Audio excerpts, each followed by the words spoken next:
मंडळी नमस्कार. खिल्लार शेतकऱ्याच्या यूट्यूब चॅनलमध्ये आपल्या सर्वांचं स्वागत आहे. तसेच सिद्धनाथाच्या यात्रेमध्ये पण आपलं सर्वांचं स्वागत आहे. ही यात्रा करसुंडी तालुका आटपाडी जिल्हा सांगली या ठिकाणी भरलेली आहे आणि ही यात्रा 2024 मधील ही शेवटची यात्रा असेल आणि आठवणीने ही यात्रा अनुभवायला विसरू नका.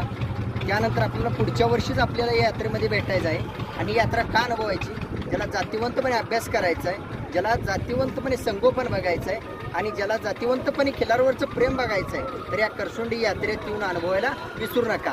आणि या ठिकाणी आल्यानंतर आवर्जून कोंबडवाडीचे बिरमामा सरगर कोळेगाव तालुका सांगोला जिल्हा सोलापूर यांचा कपिला खिलार गजा आणि सोन्या आणि त्यांच्याकडे नवीन कोसा खिलार आहे निवर्गी लाईनवर, तोही अनुभवायला विसरू नका. आणि त्यासोबत त्यांच्या मंडपमध्ये असणारा नाथपुरा परिवारमधील सर्जा माडगाळा खाणीचा तोही अनुभवायला विसरू नका. आणि इतर वेळ भेटला तर सर्व यात्रा कानाकोपऱ्यातून अनुभवा.